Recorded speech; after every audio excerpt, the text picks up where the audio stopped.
What happens when a haunted house refuses to let a family move away? Then we take a look at the story of a young man waking up in the middle of the night. When he peers out into the darkness, he sees his sister standing there. His sister who has a history of pranks. But what if this isn't a prank? What if that's not his sister? What if this is something far more terrifying waiting for him in the darkness? Today on Dead Rabbit Radio.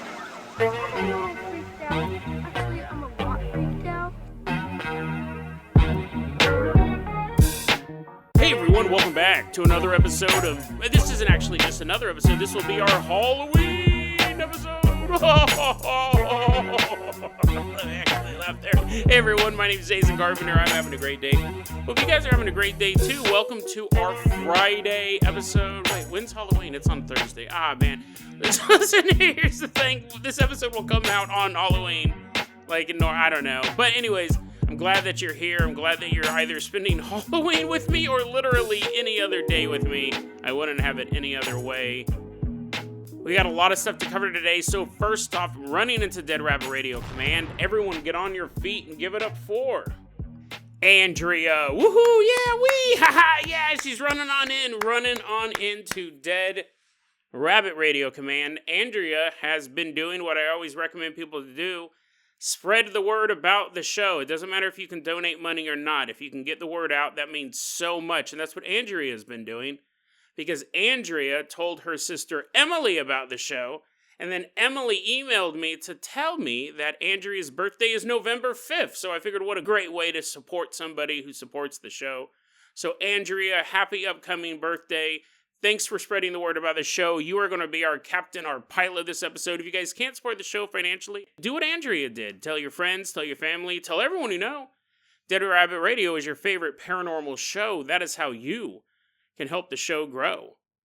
And before we get started, let's take a look at this awesome submission for Fan Art Friday. This is actually from the daughter, a 7-year-old daughter of one of our listeners, Mohamed.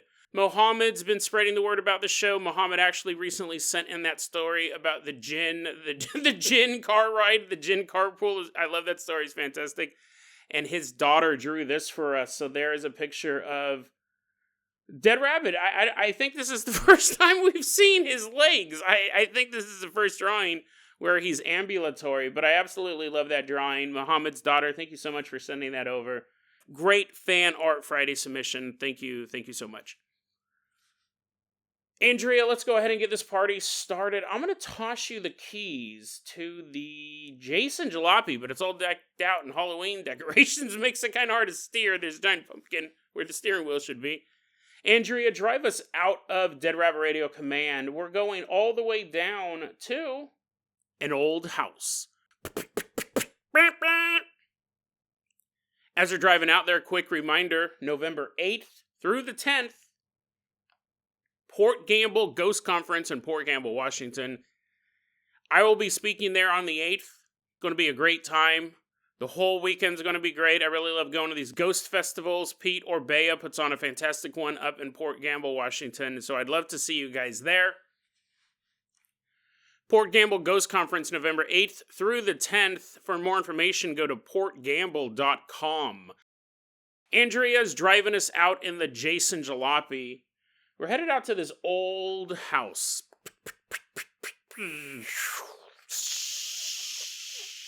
Jason Jalopy's broke on the side of the road, steam shooting out everywhere. Andrea's all, oh, my face. We just thought it was fun steam. No, it was actually real scalding steam. Why am I on this episode? We take Andrea to the hospital. While we are waiting there, well, she's taking her sweet time in the emergency room, kind of ruining the vibe of the episode, Andrea. All of a sudden, we see a man sitting in the chair next to us. And we're like, yo, dude, so what's up with this small town that we're in? The guy goes, yeah, it's pretty weird, isn't it? So I heard that you guys were driving around in that old-timey car and apparently blew up. Yeah, something like that. Steam started shooting in the driver's face. The old man goes, yeah. Do you guys know where you were at? You guys know what house you were outside of? And we're like, kinda. I mean, it kind of looked cool. And the old man goes, oh, you have no idea. You have no idea how cool that house really is. What is this guy, real estate agent? He looks normal, right? He's sitting there. He has a baseball cap on and then clothes, right? It's the least you can hope for. He's sitting there and he goes, yeah, that house was built on the ruins of an old monastery. We're like, oh, that's interesting. He goes, yeah, it is interesting. He said there used to be a monastery there, but it's not there anymore. It was destroyed or just fell apart, or, just like one day monks showed up and it was all taken apart and they go, I guess we'll go somewhere else. I guess we'll go be monks across the street. He goes, there used to be an old monastery there, but there's not anymore. Someone built a house on top of it, but you can still see that there's a moat. There's like an actual working moat surrounding this house. Well, that's pretty cool. When's the last time you saw a moat? So once Andrea's out of the emergency room, they're like, she needs 3 days of bed rest. We're like, no, we need to get her back in the car. We're going on another adventures team, still shooting out. She's like, what? You didn't even fix this thing? Quit complaining. You're all bandaged up. That shouldn't take some of the impact of this team. We get back to this old house, and sure enough, that man was correct. There's a moat around this house. Look at that. That's awesome. Now, living in this house is a young girl. We don't have her real name. We're going to call her Daisy. She grew up in this house. And by all accounts, outside of the moat, it's a normal house. But looks can be deceiving. Daisy and her family have all experienced paranormal events while living in this house. For example, both Daisy's sister and Daisy's mom have spotted monks walking around. And in this case, I think that you would figure out it was a ghost pretty quickly. Even if it was just a guy, even if it looked like a man and didn't look like a ghost, it wasn't translucent or have any sort of visual aberrations to it, I think you would go, wait a second, that's probably a ghost. Because this place used to be a monastery. It's probably a ghost. As they're breaking in, they're all breaking into your safe, pistol whipping you. You're like, oh, I'm sure this is just a ghost. It's the monk crew. You better pray they don't break into your house. But that's not too bad, right? You live in a house for a while, you see a couple ghosts. It's not the worst thing that can happen to you. Well, now we're around the year 2020, and at this point, Daisy is 13 years old. She's sleeping in her room one night, and she hears, right in her ear, a deep growl.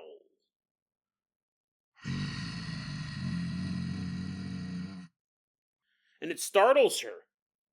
Wakes her up. She's completely terrified. She doesn't understand what the sound is. It's enough to instantly wake her up. And when she opens her eyes and she's in her dark bedroom, she looks and she sees right next to her bed something that she could only describe as a creature on all fours. Not man, not beast, but monster is on all fours right next to her bed, and its mouth was right against her ear, and it was growling into her ear.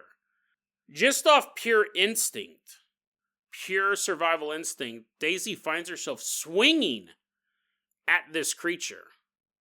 She throws a punch at it, but it doesn't connect. She's actually not able to hit the creature. In fact, she didn't even come close. She wildly swings to get this thing away from her, and when she does, she said it ran out of the room incredibly fast. But there's a more interesting visual at play here. Because not only did it move very quickly, which we do see these things in paranormal lore, we definitely see them in cryptid stories, but the way that it moved, she said it moved like liquid. So it had a very fluid, almost beautiful, that wasn't her word, that was my word, but there was almost something beautiful about the way that it liquefied out of the room. But it definitely does keep this creature in the realm of the non-physical. You're not going to describe something physical, an animal or a man, moving like liquid. Maybe a really cool breakdancer. Maybe a really, really cool breakdancer. You're like, wow, he moves like a monster in a 13-year-old girl's bedroom. You're like, what? I'm a judge at a breakdancing contest, and that's what I review everyone as. They're like, can you please stop saying that? It moved like liquid. Right out of the room. Not because of the paranormal activity per se, but just because families change and you gotta move. Daisy's family does begin to pack up their stuff. It's not because of a couple monks and a liquid-like monster. I'm not saying those weren't possible reasons why, but they weren't the only reason, as far as I can tell, to move out of this house. They start packing their stuff up, and the moving process lasts a while. It's not like an immediate move out. But while they are packing their stuff up, Daisy and her family starts to notice that things are getting worse, paranormal-wise. The house is becoming more active. Up to this point, we only have 2 sightings of monks, and then Daisy's encounter with this growling creature in her bedroom. Which, I mean, listen, that's enough, right? That would get a lot of people to move. But again, I think this is also one of those stories where people probably did experience more stuff, but they weren't telling each other. And parents were probably experiencing stuff and not telling the kids. But at least from Daisy's point of view, what she notices, and at this point as they're moving, it's kind of hard to hide what's going on. We have sounds of banging and clanking coming from rooms where there should be nobody at. So you're sitting in the living room and you hear the sounds of pots and pans banging together in the kitchen. You go to check, there's no one in there. Maybe you hear some banging noises in the basement. I mean, are you going to check? I'd just be like, well, okay, I'm not going back down there. You guys good? But just leave everything in the basement that we moved in with? Okay, perfect. We'll leave it there. The family also started to see, and remember, this was stuff they did not see their previous years living there. The family starts to see a black mist sometimes appearing in different parts of the house. It's a good thing we're already half packed up, because things are getting worse, for sure. Things are now manifesting. I mean, that monster in her bedroom manifested, but, I mean, it did it at the creepiest time, right? It did it in the middle of the night. I'm not saying that that's any better. I'm just saying it seems a little more polite than if you're sitting there, you're watching Tubi, and then all of a sudden there's a black mist in front of the television set. You're like, oh man, not this again. There's banging and clanking going on. You're like, put on the subtitles. I can't hear the movie. Black mist is blocking the subtitles. They also started to notice something, which I find this so odd. It's going to sound minor, but I'm actually puzzled by it. The family also starts to notice faces peeking out around corners. So you'll be walking down the hallway and you're on your phone, you're kind of looking at your stuff, and then you look up and you see a face looking at you from around the corner, and then it moves away. Or you're sitting in your bedroom. You're sitting in the bedroom changing your clothes because you just peed yourself because you just saw that face in the hallway. You're sitting in your living room and something catches your eye and you turn and look and there's a face looking around your door frame. And then it moves away. They're seeing these peeking ghosts. What I find really interesting, as to why that's so, I don't want to say common, because it's not super common in the world of the paranormal, but you will find hundreds of accounts like this. Of things peeking around corners. We've covered a few on this podcast. But the one that comes to mind, because it's a story I heard as a kid, and when I say I was a kid, I was 15. I mean, I was older than Daisy, but I remember at my grandma's house, My grandma told me that one night she was up in the kitchen and she turned and she looked, and Aunt Jeanette, who had passed away long before she was telling me this story, Grandma said one night I was in the kitchen and I turned and I looked and I saw Aunt Jeanette peeking around the corner.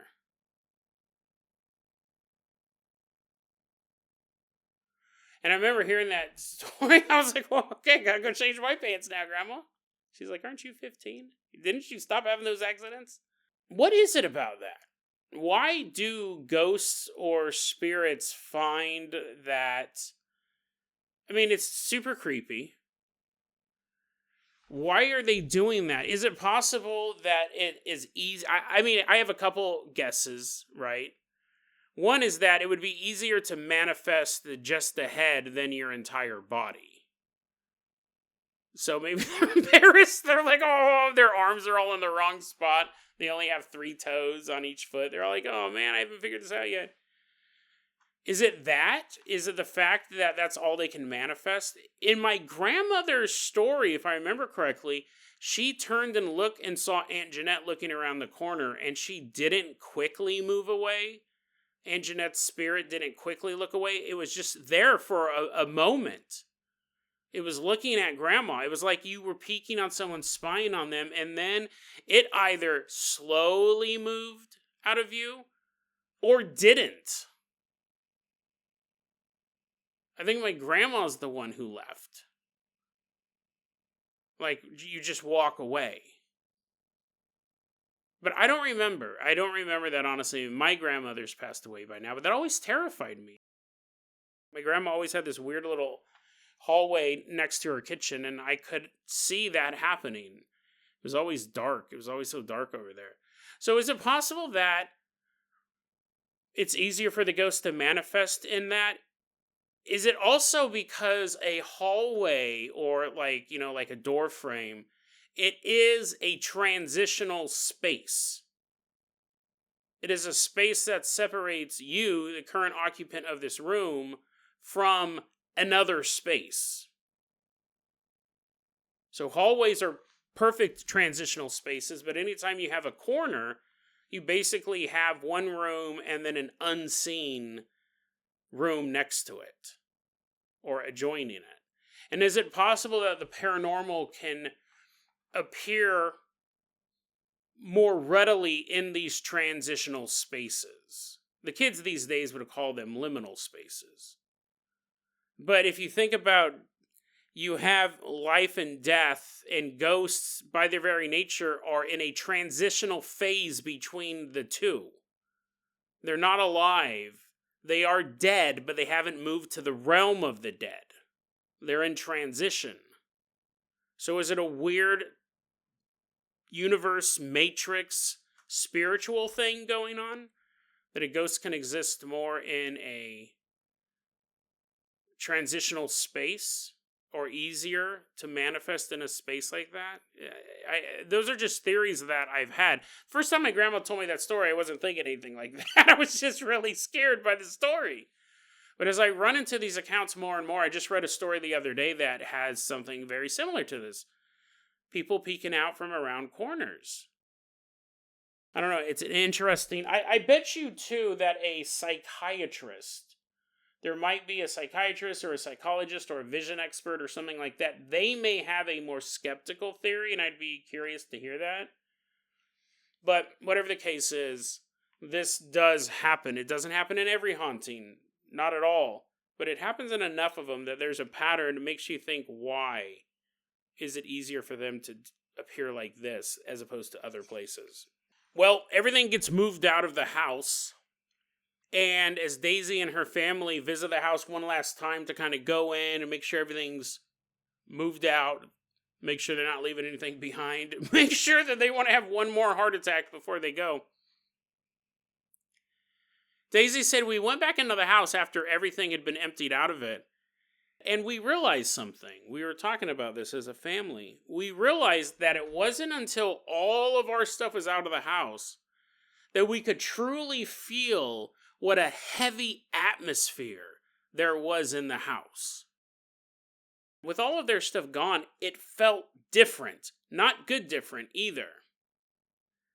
It's like for the first time they could actually feel the menace. There was just something oppressive there. They didn't notice when they went into the house and none of their items were in there, but now that they've lived there for a while and have moved their items out, they can definitely feel the house had an ominous vibe. So they move to another house. And I don't know why they moved. I don't think it was because of the hauntings. It could have had to do with structural integrity of the house. They moved to this other house. The thing is, they only moved 5 miles away. So it's not like they moved to another city or another state or anything like that. They moved 5 miles away.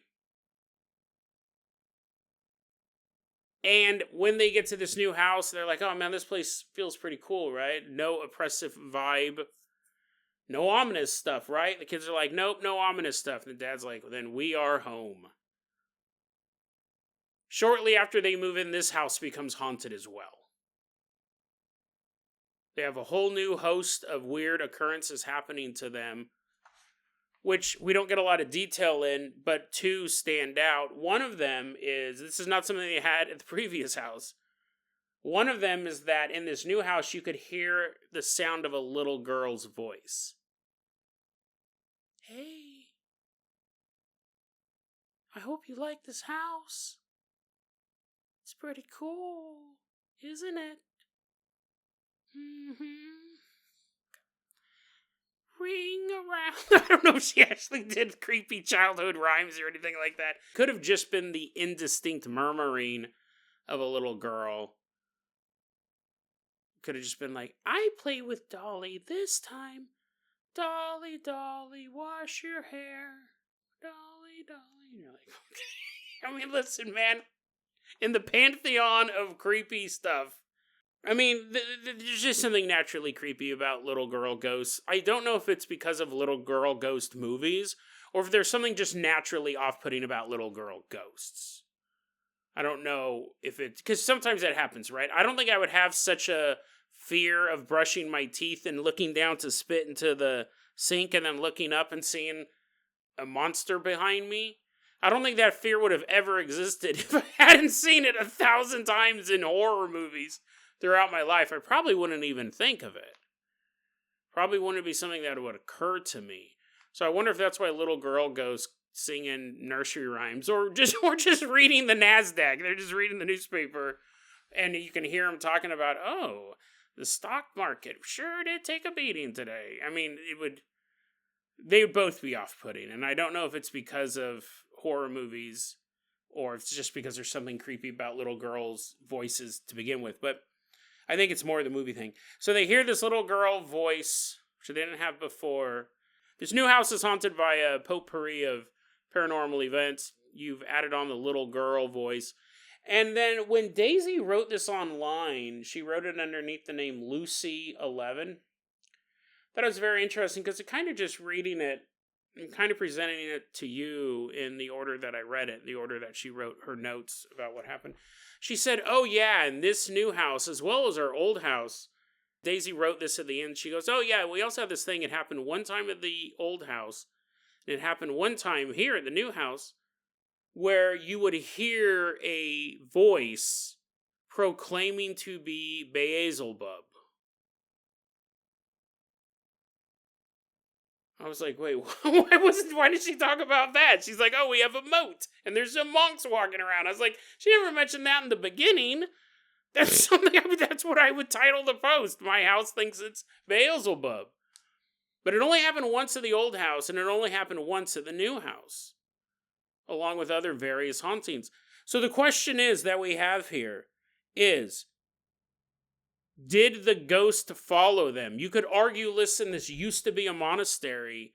You have this place where people would come not just to meditate on the Word of God and focus on learning the scripture and all of that stuff, but you'd also have people, for lack of a better term, bringing in their emotional and spiritual baggage.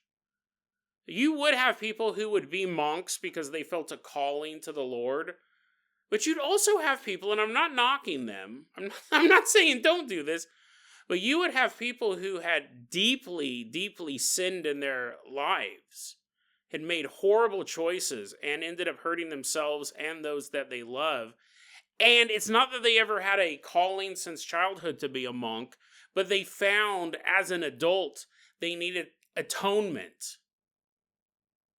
So they go to a monastery and they give up all earthly possessions. They give up all of these desires and vices, because those are the things that destroyed them in the first place. They give all of that stuff up and join an order. They become a monk. But what happens to all of that emotion? What happens to all of that negativity? It can be removed. There's nothing you can do that's so evil you can't be forgiven of. But imagine people all showing up who have lived that type of lifestyle, made some hard choices in their life, bad choices, got people hurt, and they're going to this monastery, and they are cleansing themselves of all of this negativity. Where does that energy go? I wonder how much of that over the decades, or possibly even centuries, how much of that soaked into the soil of this monastery. So when the monastery was torn down and this house was built, the place of worship has been removed and the worshipers have been removed, with the negativity soaked into the soil like toxic waste. And since you no longer had farmers there to till it and put nutrients in the dirt so they could grow corn. Wait, what? You're like, what? You weren't paying attention for a second. You're like, what? What's he talking about? What? You know, it's an analogy. But I mean, I know I'm a little confused too. I'm like, corn? Oh, I'm kind of hungry. Is it possible because the place wasn't being replenished with goodness that the evil in the ground popped back up? Now, what's fascinating about that, what's fascinating about my own theory, is that Lucy explains to us, they moved into this first house, it was haunted, they start moving out, the hauntings get worse, they move 5 miles away, it doesn't take long before that house is haunted, and now you start to wonder, am I haunted? Is my family haunted? Is this something that's going to follow us around? What they discover was underground, between the two houses, was a spring. There was an underground river that ran beneath both houses. And when they ended up leaving behind, so they leave behind the monastery home, they move into this new place 5 miles away that has a spring. It has an underground tunnel that literally leads from one house to the other. When they move away from the new house eventually, they move 30 miles away. They have suffered no paranormal activity since. There is a huge connection. We see this as paranormal researchers. There is a huge connection between water and spirits. There is definitely a connection between limestone caverns and spirits. Especially the spirits that aren't interactive, a stone tape recording type of spirit. Limestone deposits can actually record events in 3D. It's a weird mechanism. It's not paranormal. It's like a moment in time being played out over and over again. A lot of times in those types of hauntings, there's limestone deposits nearby. In interactive hauntings, creatures walking around your bedroom, growling in your ear, faces peeking around corners, and then moving when you react to them. That's a different type of haunting. But water, especially running water, we do see as a huge conduit for paranormal activity. So the fact that both of these houses were connected by the same body of water, it 100% tracks that both houses would be haunted.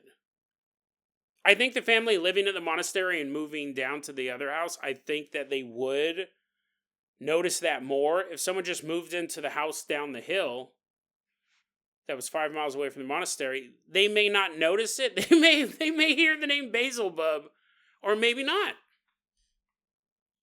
Because that house, when they were moving out, seemed to be mad that they were moving out and almost seemed to charge up their activity directed towards this family. But once the family moved out of the area, all of this paranormal activity stopped.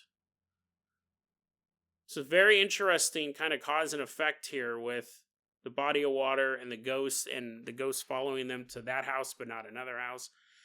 So fascinating story that actually has some basis in, I'll use the words science. I know a skeptic wouldn't, but in paranormal science, the idea that spirits can follow families or individuals, it's not unheard of. It's super, super, super rare. Even in the world of the paranormal, a spirit attaching itself to a family and following them from location to location, it does happen, but it's so incredibly rare every time we come across it, it's notable. Happens all the time in horror movies, but it doesn't happen all the time in real life. It's actually, you're more likely to wake up and see a ghost in your house than to have a ghost follow you from location to location.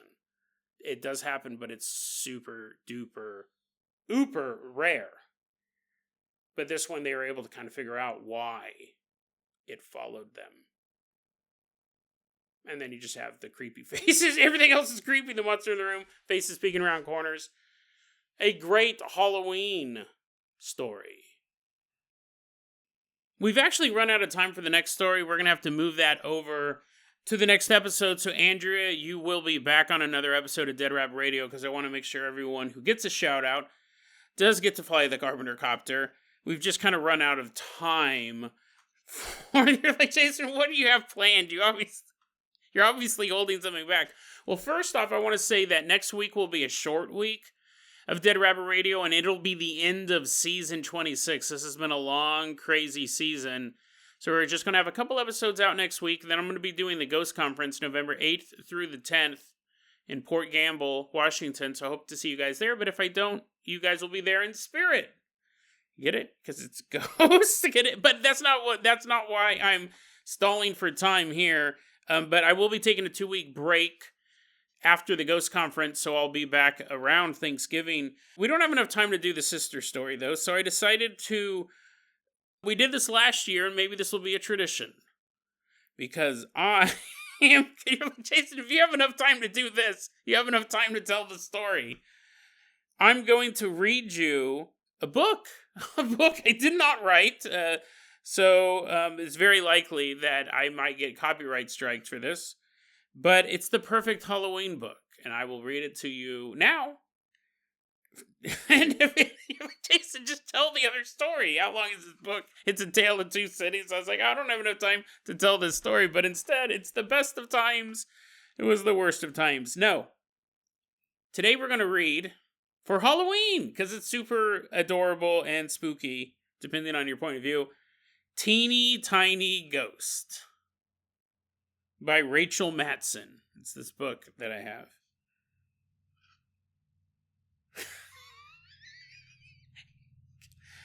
In the teeny tiny... You're like, Jason, this is a kid's book? It's a picture book. It's a picture book, Jason. It's a podcast. We can't see the pictures. I'm going to keep going. Oh, look at the little ghost. In the teeny... Get your kids for this one, man. Like, bring some... Even if they're not yours, you're all driving on the road, you're like, kids, get close to the car. I'm going to turn the volume up. In the teeny tiny barn of a teeny tiny house lived a teeny tiny ghost and a teeny tiny mouse. In the teeny tiny attic of the teeny tiny barn, the teeny tiny ghost tried her best to cause alarm. Reminds me of that episode we did, Why Are Ghosts So Scary? I'll put that episode in the show notes. Why is this ghost trying to scare the mouse? Maybe this 12-page picture book will answer that question. But with her teeny tiny voice and her teeny tiny squeak, the teeny tiny ghost had just the teeny tiny shriek. Looks pretty depressed there. But the determined little ghost let her mighty courage through. And with a teeny tiny breath, she said a teeny tiny boo. You can hear my fingers. These pages are like 2 inches thick. It's a cardboard book. The teeny tiny mouse gave a teeny tiny yelp and a teeny tiny jump with a teeny tiny whelp. The teeny tinies looked with a teeny tiny smile, gave a teeny tiny laugh that thundered out for miles. Paranormal, right? That's impossible. There's nothing that small, nothing teeny tiny could thunder for miles. And now the teeny tinies play in the teeny tiny house. Just the teeny tiny ghost and her best friend, Mouse.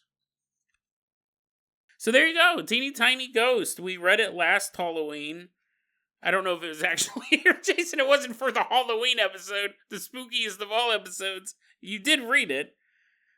Teeny Tiny Ghost. I'll put a link in the show notes if you want to buy this so you can experience the adventure whenever you want.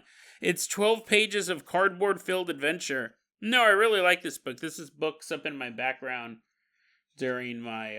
I'm going to be doing, after the break, I'm going to be doing more YouTube stuff again, doing the true crime stuff again. So, well, everyone, that's all the time we have for today. The first story ran long, and I didn't want to rush the second story, so I decided to read you a book that I didn't write and could very possibly get the entire podcast taken down for copyright violation.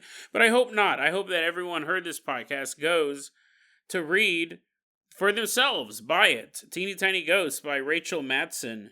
Because you can look at the pictures, right? You can, even if you know the conclusion, you're like, spoiler alert.